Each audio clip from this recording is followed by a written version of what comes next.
I'm Lainey, 28 female.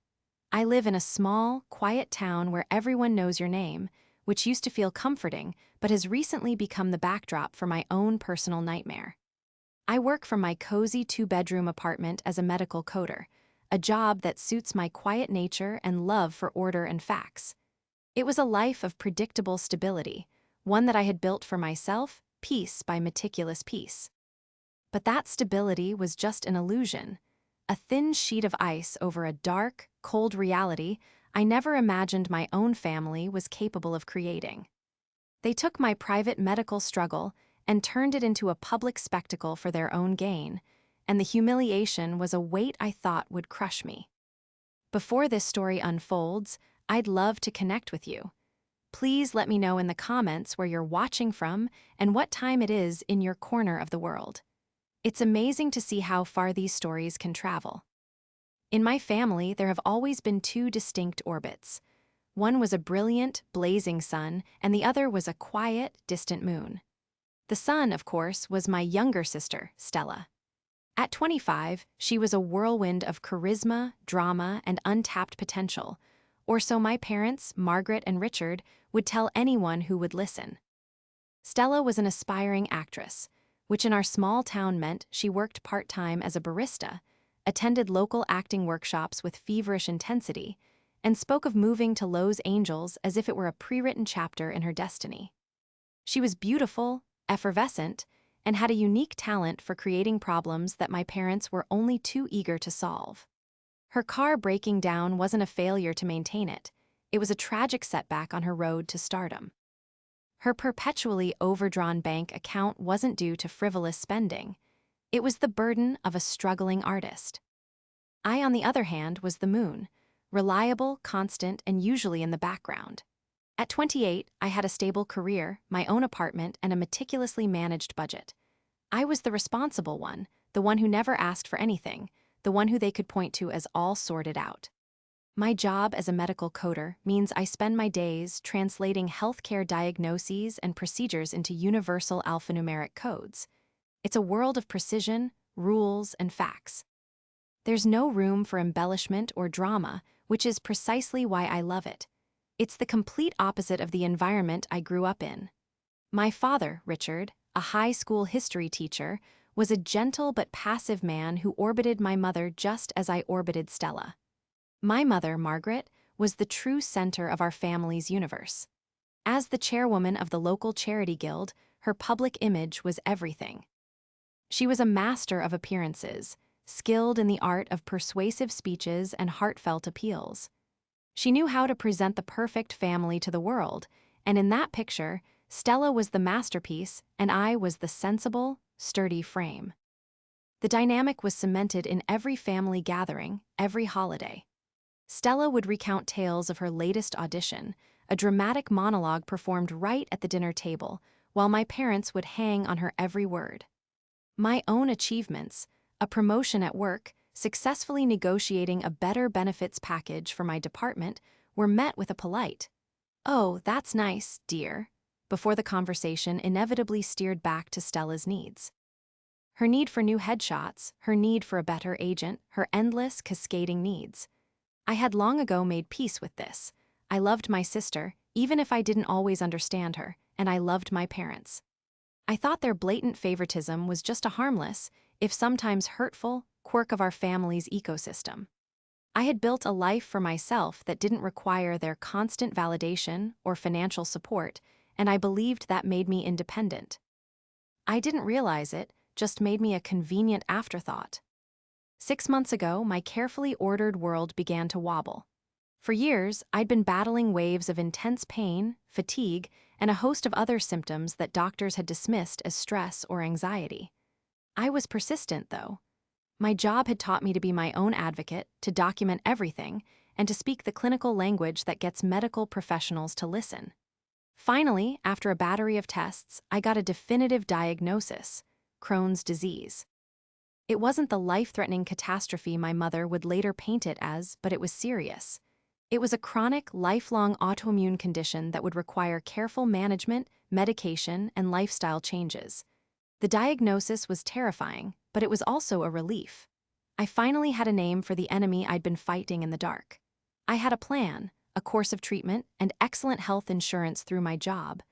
I was scared, but I felt capable of handling it.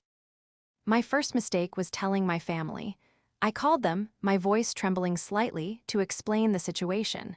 I needed the support, not their help, but a little bit of familial comfort. At first, their reaction was exactly what I'd hoped for. My mother's voice was laced with a pained sympathy I hadn't heard directed at me in years. "Oh, my poor girl," she'd cooed. "This is just awful. We'll be right here for you, whatever you need." My father echoed her sentiments, and even Stella sent a text filled with heart emojis and a promise to be there for her big sis. For a fleeting moment, I felt a warmth spread through my chest. For the first time, I felt seen. I wasn't just the reliable Moon, I was a daughter, a sister, who was hurting and needed her family. The initial comfort soon gave way to something else. My mother's questions shifted from "how are you feeling?" to "what are the costs going to be?" I assured her that my insurance was comprehensive and that while the medications were expensive, my copays were manageable. "Don't you worry about me," I told her firmly. "I have it under control. I just wanted you to know." But Margaret couldn't let it go. She saw a problem, and her entire identity was built around being a public problem solver. A week after my call, she invited me over for dinner. It felt different from our usual Sunday meals. There was an agenda in the air, a tension that coiled around the dining room table. Stella was there, looking unusually somber, picking at her food. My father was even quieter than usual. Finally, over dessert, my mother folded her hands, looked at me with an expression of profound gravity, and said, "Lainey, your father and I have been talking. We cannot stand by and watch you suffer, especially with the financial burden this illness will place on you." I opened my mouth to protest again, to reiterate that I was financially stable, but she held up a hand. "We have a solution," she said, a faint, triumphant gleam in her eye. "As you know, the annual Charity Guild Gala is coming up. We are going to make you the focus of this year's fundraising." The room went silent. I stared at her, the slice of apple pie on my plate suddenly looking nauseating. A fundraiser? For me, I didn't need a fundraiser. I needed my mom. But as I looked across the table, I saw that this wasn't about me at all. It was about her. It was the perfect opportunity for Margaret, the benevolent chairwoman, to showcase her compassion by saving her own daughter. It was a performance, and I was being cast in a role I never auditioned for. And I had a sinking feeling I knew who would receive the real prize. The idea of a public fundraiser was mortifying. My health was a private matter, something I was quietly and diligently learning to manage. The thought of my neighbors and my parents' friends pitying me, dropping dollars into a jar for my struggle, felt like a profound violation. I tried to refuse, as politely but as firmly as I could. "Mom, I really appreciate the thought, I do," I started, trying to keep my voice steady. "But it's completely unnecessary. My insurance is fantastic, and I've been saving for years. I have an emergency fund. I am not in any financial trouble." Margaret waved her hand dismissively, as if my financial prudence were a charming but naive quirk. "Oh, Lainey, you don't know what the future holds. These chronic conditions, they can have unforeseen costs. Experimental treatments, specialized care, things insurance won't touch. We can't take that risk." Her voice was a symphony of concern, each note perfectly pitched to sound like selfless love. My father just nodded along, his expression a practiced mask of paternal worry. "Your mother's right, sweetheart," he murmured. "Let us do this for you. It's what family is for." Stella, who had been silent until now, chimed in. "It would be so amazing, Lainey. Everyone loves you. They'll want to help." She reached across the table and squeezed my hand, her eyes wide and pleading. Her support felt hollow, staged. It was all too much, a united front of feigned concern that was impossible to penetrate. Every objection I raised was met with a counterargument about unforeseen costs, the stress of managing an illness, and the beauty of a community coming together. They weren't asking me, they were informing me. They painted my resistance as a symptom of my pride, my stubborn independence getting in the way of accepting their love. It was emotionally exhausting, a masterclass in manipulation that left me feeling guilty and ungrateful for questioning their supposedly noble intentions. Defeated, I gave in with a weak, mumbled okay, and in that moment, the trap was sprung. Within days, my mother's performance kicked into high gear. She was a whirlwind of activity, organizing, delegating, and most importantly, storytelling. The story of my illness began to morph and expand with each phone call she made and each committee meeting she held. My manageable, though serious, Crohn's disease was being transformed into a vague but terrifying affliction. I started to hear whispers of it when I ran into my parents' friends at the grocery store. They'd approach me with sorrowful eyes, patting my arm and telling me how brave I was. "Margaret told us what you're going through," one of them said, her voice dropping to a hush. "That debilitating disease, it's just heartbreaking. We're all praying for you." Debilitating? While I had bad days, I was still working full-time, managing my own life and exercising. The word felt alien, a costume someone else had forced onto me. The official fundraising campaign was launched with a website and a social media page, both featuring a photo of me from a few years ago where I looked pale and tired after a bout of the flu. The headline read, "Lainey's Battle for a Better Tomorrow." The narrative my mother had crafted was a work of fiction. It spoke of a rare and aggressive form of my condition, of crippling daily pain, and the urgent need for cutting-edge experimental treatments not available in our state. As a medical coder, I read these words with a growing sense of horror. These were specific, loaded terms. They were designed to evoke maximum sympathy and, consequently, maximum donations. This wasn't a fundraiser. It was a carefully constructed lie built on a foundation of my medical truth. My sister, Stella, became the public face of the campaign's emotional core. She posted tearful videos on her social media, speaking about how hard it was to watch her brave big sister suffer. "She never complains," Stella would say to her phone, a single tear rolling down her cheek on cue, "but I see the pain in her eyes. That's why we have to do this. We have to give her a fighting chance." Her performance was convincing, earning her hundreds of sympathetic comments and shares. It also turned my stomach. She was using my reality to fuel her online persona, portraying herself as the devoted, suffering sister. The financial goal they set was astronomical. $50,000. I nearly choked when I saw it. My annual out-of-pocket medical maximum was a fraction of that. When I confronted my mother, she had a ready-made answer. "This isn't just for this year, Lainey," she said, her tone patient, as if explaining a complex concept to a child. "This is for the future. For therapies, for travel to specialists, for holistic treatments, we have to think long-term." But it was all so vague, so devoid of the facts and figures that governed my own world. The true purpose of the money began to crystallize about a month into the campaign. I was having a rare, quiet evening with Stella, who had stopped by my apartment. We were watching a movie when she started talking about her dreams again. "I just got accepted into this incredible 6-week acting intensive in Los Angeles," she said, her eyes shining. "It's a huge deal. A famous casting director is teaching it. This could be my big break." "Wow, Stell, that's amazing," I said, genuinely happy for her. "But isn't that incredibly expensive?" She sighed dramatically. "It's a fortune, $20,000, not including living expenses. There's no way I can afford it." She looked down at her hands, the picture of defeated ambition. "I guess it's just another dream that will have to wait." She didn't mention it again that night, but the seed was planted. $20,000, a huge, specific number. The fundraiser had already collected over $30,000, thanks to my mother's relentless and dramatic campaigning. Suddenly, it all clicked into place. The exaggerated symptoms, the astronomical goal, Stella's sudden financial despair followed by a glimmer of hope. This wasn't about my future, it was about hers. My illness was the perfect cover, the perfect emotional lever to pry open the wallets of our generous community. My parents weren't saving me from a fictitious medical bankruptcy. They were bankrolling my sister's Hollywood dreams on a tidal wave of lies. The performance wasn't just my mother's, it was a family production.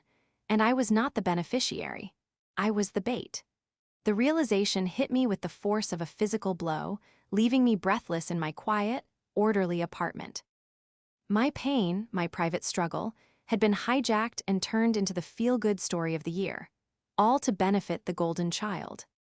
The weeks following my revelation were a special kind of torment. I was living a dual existence.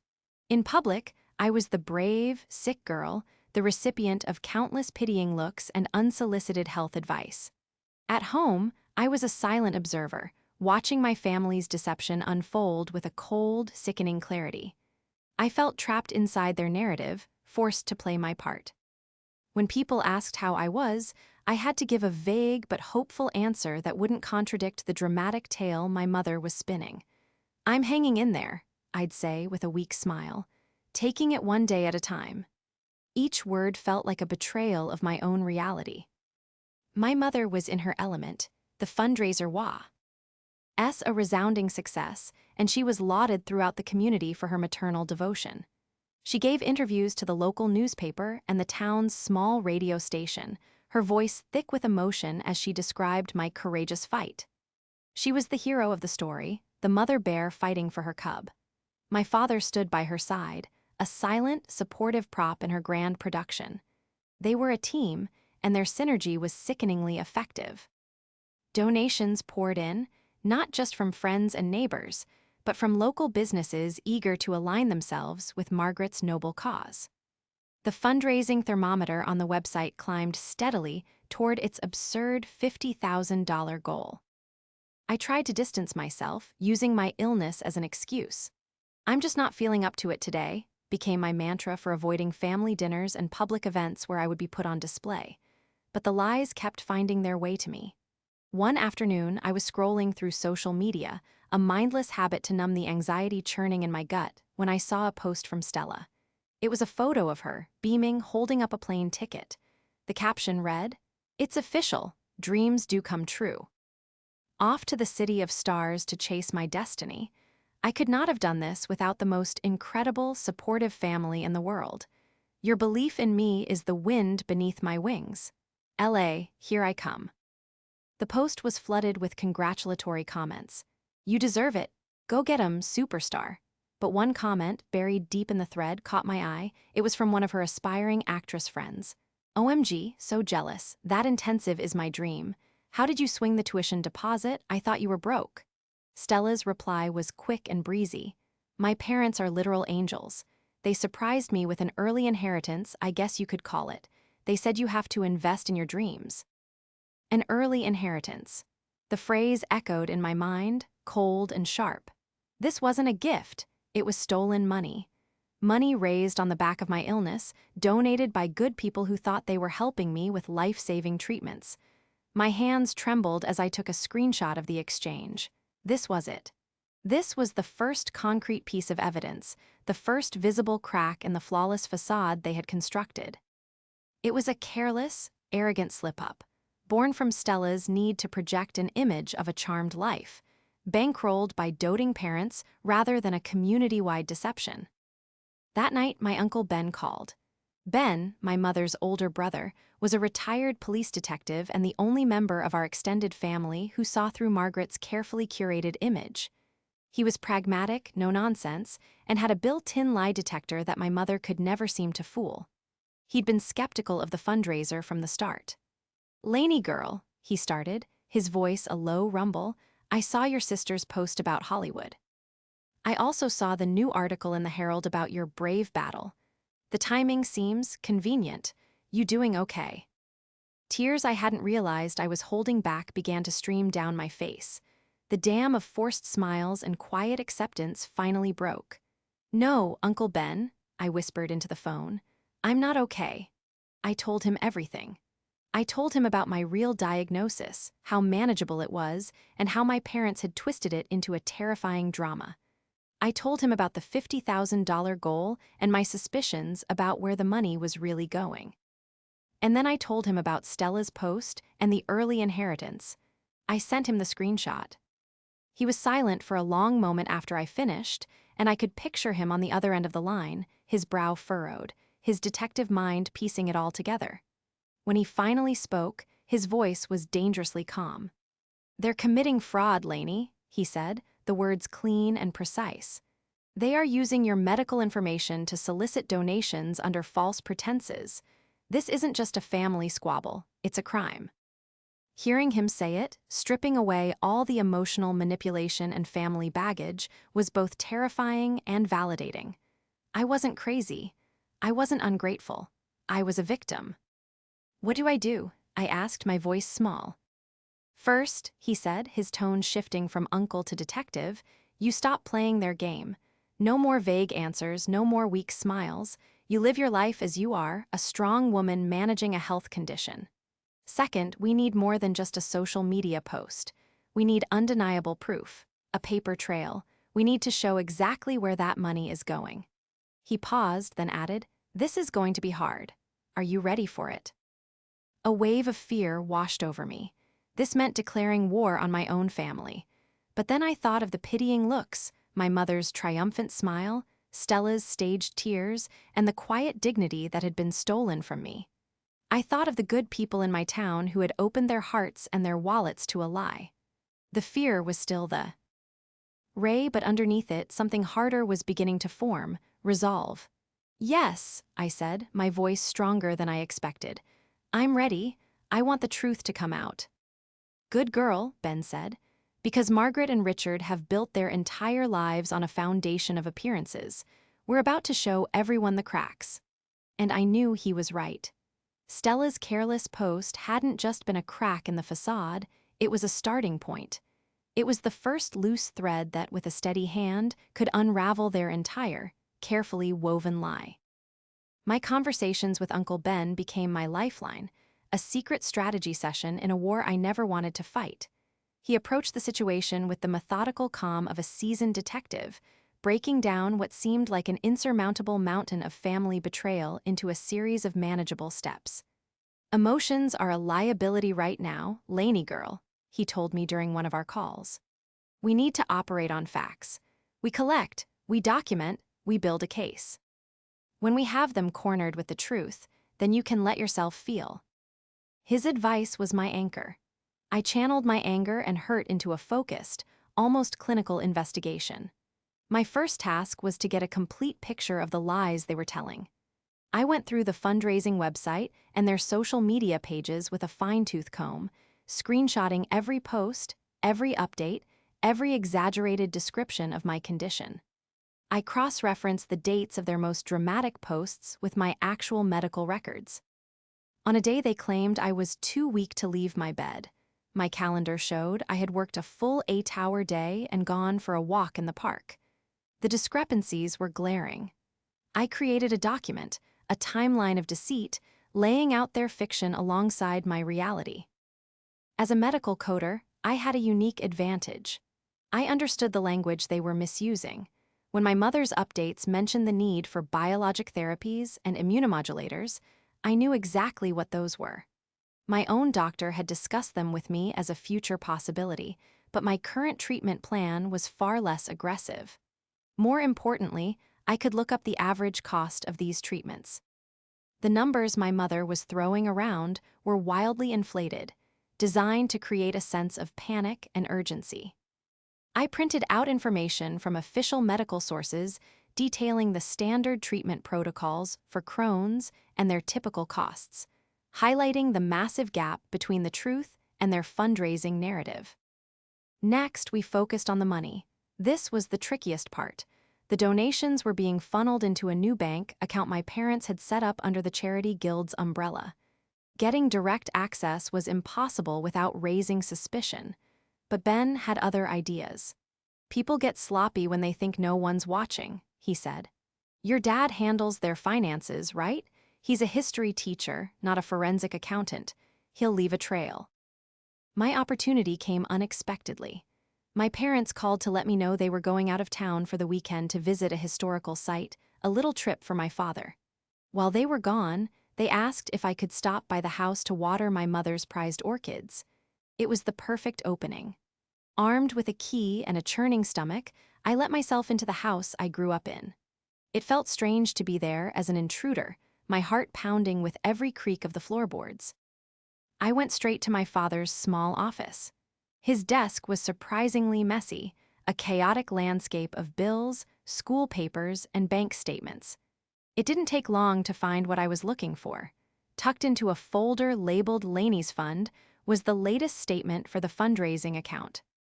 My hands shook as I scanned the document. There it was, in black and white, a series of large withdrawals. The first, for $5,000, was dated just 2 days after Stella's social media post about her early inheritance. The memo line simply read, "Family support." The second and third withdrawals were even more damning. 2 separate transfers, each for $10,000, made to a different account. I didn't recognize the account number, but I had a sickening suspicion. I took out my phone and quietly, snapped clear photos of the entire statement, my breath held tight in my chest. I also found a folder with correspondence related to the fundraiser. In it was a printout of an email from my mother to the head of a local business association. In the email, she explicitly stated that my prognosis was guarded and that I would likely be unable to work within the next year, justifying the urgent need for community support. Another lie, more potent and damaging than I had imagined. She wasn't just exaggerating, she was actively sabotaging my professional reputation. I sent the photos to Ben as soon as I was safely back in my car. He called me a few minutes later.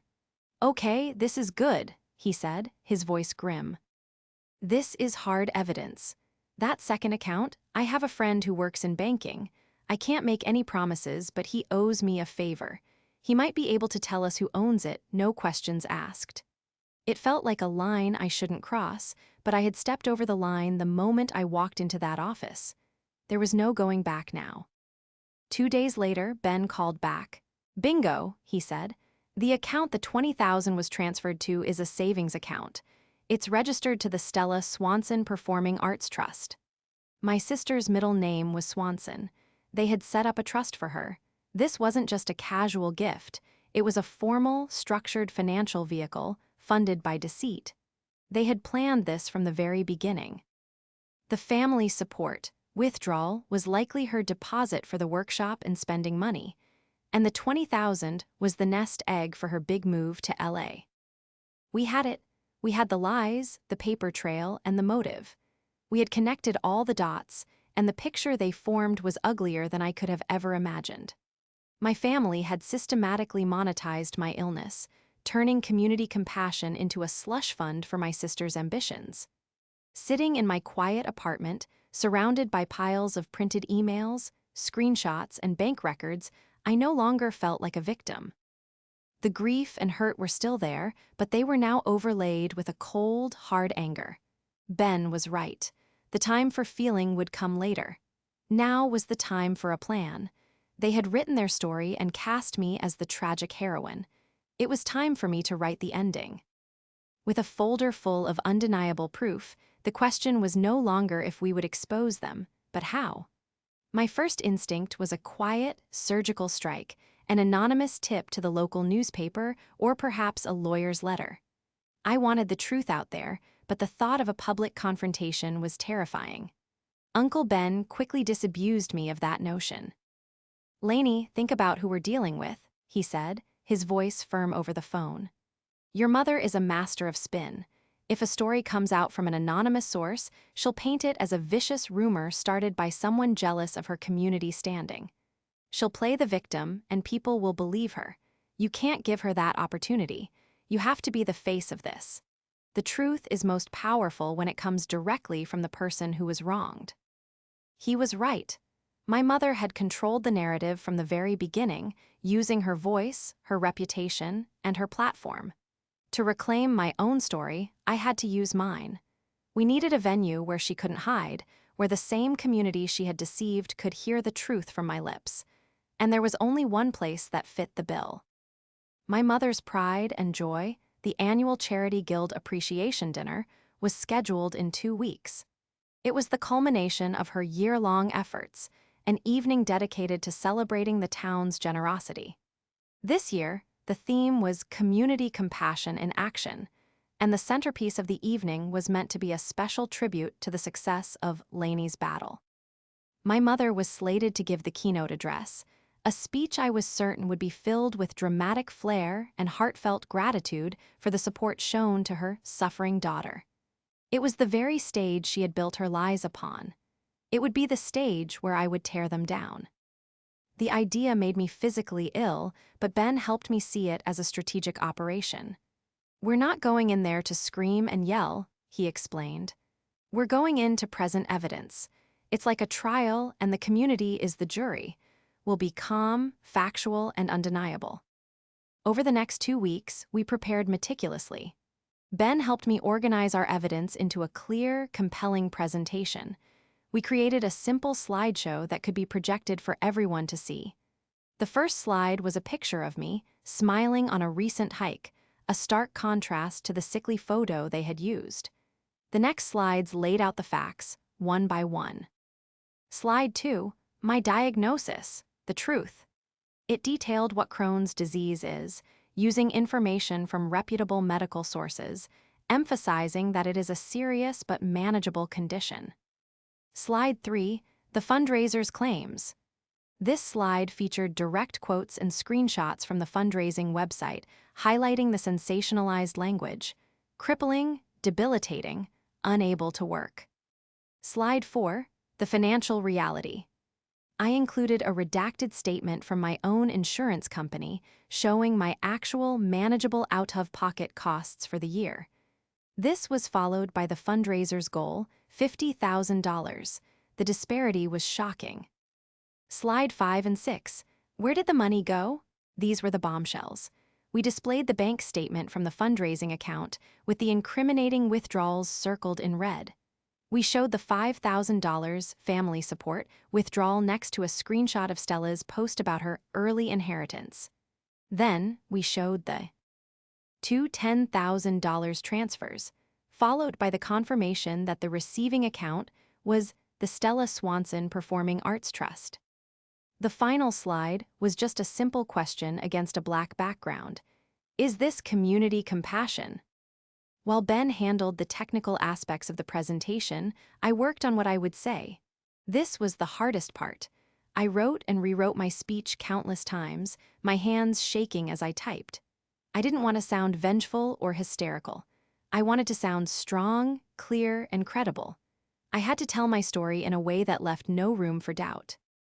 I practiced it over and over, first to my reflection in the mirror, then to Ben in my living room, until the words no longer felt like a terrifying confession, but a statement of fact.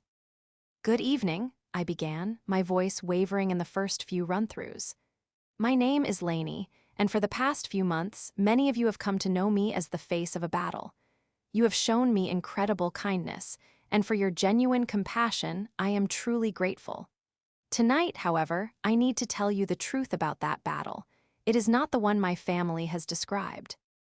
Ben's role was crucial. He wouldn't speak, but he would be there, standing just beside me, a silent, imposing figure of authority. His presence as a retired police detective would lend instant credibility to my claims. He also made a quiet call to an old friend who ran the audio-visual company contracted for the event, ensuring we'd have no trouble getting our presentation onto the main screen when the time was right. The day of the dinner, my nerves were shot. I felt like I was walking towards my own execution. I picked out a simple, professional dress, nothing that would make me look frail or overly dramatic. I wanted to look exactly like what I was, a competent, healthy woman who had been grievously wronged. Ben picked me up, his expression calm and steady. "You ready for this, kiddo?" he asked gently. I took a deep breath. "No," I said honestly, "but I'm going to do it anyway." He nodded, a glimmer of pride in his eyes. "That's my girl." As we drove to the venue, the community hall where my mother was currently reigning as the Queen of Compassion, I felt a strange sense of peace settle over my anxiety. The stage was set. The audience was gathered. The script was mine. All I had to do was deliver my lines. The community hall was buzzing with energy. Tables were draped in white linen, candles flickered, and the town's most prominent citizens mingled, exchanging pleasantries. At the center of it all was my mother, Margaret, glowing with pride. She moved through the room like a politician, accepting praise for her hard work and her family's bravery. She was wearing a striking red dress, a beacon of self-congratulation. When she saw me and Ben walk in, her face broke into a wide, performative smile. "Lainey, darling, you made it. she exclaimed, rushing over to envelop me in a hug that felt like being wrapped in ice. I'm so glad you felt well enough to come. Everyone is so thrilled to see you. She gestured around the room as if presenting me with a gift. I simply nodded, my stomach in knots. We wouldn't miss it, Ben said, his voice flat and devoid of warmth, which seemed to momentarily throw her off. We took our seats at a table near the back. My father and Stella were at the main table, up front with my mother. Stella caught my eye and gave me a little wave, a gesture of sisterly solidarity that now seemed grotesque. I could see the excitement shimmering off of her, the barely contained thrill of knowing her LA dreams were funded and just around the corner. She had no idea she was sitting on a ticking time bomb. The dinner service dragged on in a blur. I barely touched my food. Finally, the moment arrived. The master of ceremonies, a local councilman, stepped up to the podium. And now, he boomed, it is my distinct honor to introduce a woman whose dedication to this community is matched only by her devotion to her family. Please welcome the chairwoman of our charity guild, Margaret. The room erupted in applause. My mother glided to the stage, beaming. She began her speech, her voice resonating with practiced emotion. She thanked the donors, the volunteers, and the businesses. Then she turned to the centerpiece of her speech, me. But the real hero tonight, she said, her voice dropping to a near whisper, is my daughter, Lainey. Her battle against a debilitating illness has been an inspiration to us all. She paused for effect, letting the sentiment hang in the air. Her courage in the face of so much pain, her quiet strength, it reminds us of what truly matters. That was our cue. As she spoke, Ben quietly got up and walked to the back of the room where the AV technician, his friend, was waiting. I rose from my seat and began walking toward the stage, my heart hammering against my ribs. Heads turned as I moved, a ripple of whispers spreading through the crowd. My mother's eyes widened in surprise as she saw me approaching the steps to the stage. She faltered for a second, then recovered, her performer's instincts kicking in. "Oh," she said, her voice bright and welcoming. "It seems my courageous daughter wants to say a few words herself. Please, Lainey, come up." She gestured for me to join her, attempting to frame this interruption as a touching, spontaneous moment. I reached the podium and stood beside her. I looked out at the sea of faces, friends, neighbors, people who had given their hard-earned money because they believed in a lie. "Thank you, Mom," I said, my voice surprisingly steady.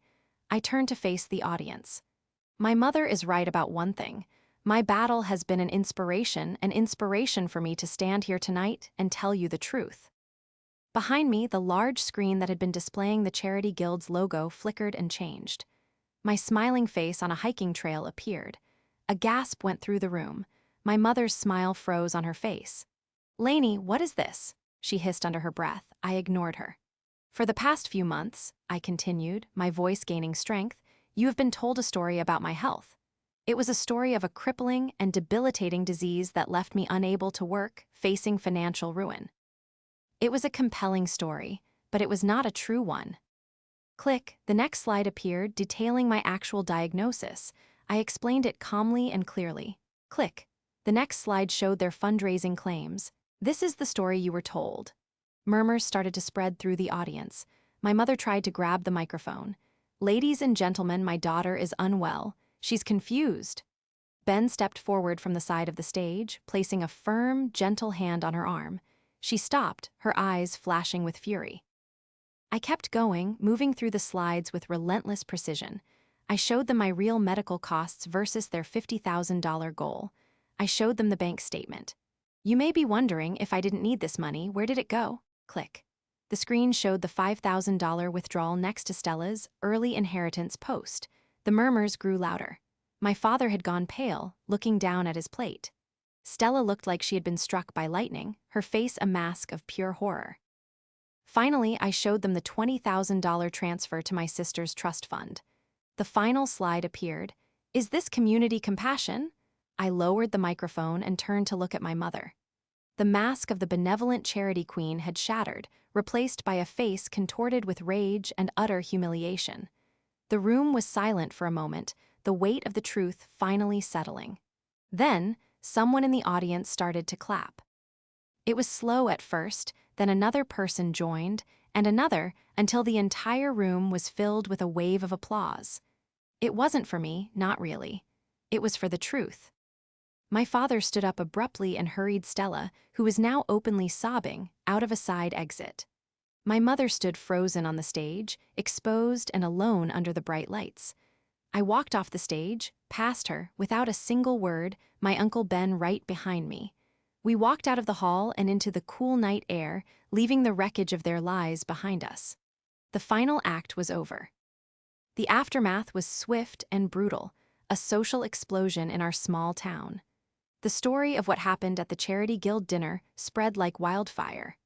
My presentation had been undeniable, a cold, factual dismantling of a narrative that so many had emotionally and financially invested in.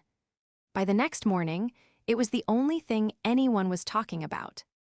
My phone buzzed with texts and calls from people I hadn't spoken to in years, all offering their support and expressing their shock and outrage. It was overwhelming, but for the first time in months, I didn't feel like an object of pity. I felt respected. The fallout for my family was catastrophic. My mother, Margaret, became a pariah overnight. She was forced to resign as chairwoman of the Charity Guild in disgrace. The guild itself, in a desperate act of damage control, launched a formal audit of the fundraising account. Under immense public pressure and the threat of legal action, my parents were forced to return every single dollar that had been donated. The process was a public shaming, a transaction-by-transaction undoing of their grand deception. Local businesses that had supported the fundraiser issued public statements, distancing themselves from my mother and her actions. The reputation she had spent a lifetime building was annihilated in a single evening. My father, Richard, the silent enabler, could not escape the consequences either. The school board where he taught launched an inquiry, as his involvement in a public fraud case was deemed conduct unbecoming of an educator. He was placed on administrative leave and ultimately chose to take an early retirement rather than face the humiliation of a formal hearing. His quiet, respected life was over. Stella, the golden child for whom this whole charade had been orchestrated, suffered perhaps the most immediate and tangible loss. The Stella Swanson Performing Arts Trust was drained to repay the donations. Her dreams of Lowe's angels, once so close she could taste them, vanished. She had to cancel her spot in the expensive acting intensive and was left with nothing but her part-time barista job and the stain of the scandal. Her social media, once a stage for her vibrant personality, went dark. She became a ghost in a town that now saw her not as a budding star, but as a co-conspirator in a cruel family plot. I made the decision to go completely no contact with my parents and sister. I blocked their numbers and their social media profiles. My mother tried to reach me through relatives, sending messages that cycled through rage, denial, and finally, pathetic pleas for forgiveness. They weren't apologies for what they had done, but laments for what they had lost. They were sorry they got caught. I never responded. There was nothing left to say. The family I thought I had was an illusion, and I had no interest in trying to piece together the broken fragments of a lie. My relationship with Uncle Ben, however, became the cornerstone of my new life. He was more than an uncle. He was my staunchest ally, my mentor, and the father figure I now realized I never truly had. We had dinner together every week, our conversations easy and honest. He helped me navigate the awkwardness of my newfound local fame, teaching me to hold my head high and own my story. Life slowly found a new normal, one built on my own terms. My work as a medical coder became more than just a job. It was a sanctuary of facts and order in a world that had been chaotic. My health, free from the stress of my family's drama, actually improved. I found a new rhythm, focusing on the things that brought me genuine peace: my work, my friendship with my uncle, long hikes on the weekends, and the quiet comfort of my own home. A few months after the dinner, I received a letter from the new board of the Charity Guild. They formally apologized for the role the organization played, however unwittingly, in the deception. They also informed me that in the wake of the scandal, they had implemented new, stricter policies for fundraising to ensure nothing like it could ever happen again. In a strange way, my personal nightmare had led to a positive change in the community. One evening, sitting on my balcony and watching the sunset, I reflected on the whole ordeal. I had not sought revenge in a fit of rage. I had sought justice. I had demanded that the truth be heard over the noise of their lies. In doing so, I had lost a family, but I had gained myself. I was no longer the quiet moon orbiting someone else's sun. I was my own gravitational center, strong and self-sufficient. They had tried to steal my name and my story, to reduce me to a tragic character in their self-serving play, but I had refused the role. I had walked off their stage, and in the quiet aftermath, under the vast and peaceful sky, I was finally free to write my own. The curtain had indeed fallen, not just on their drama, but on the person I used to be.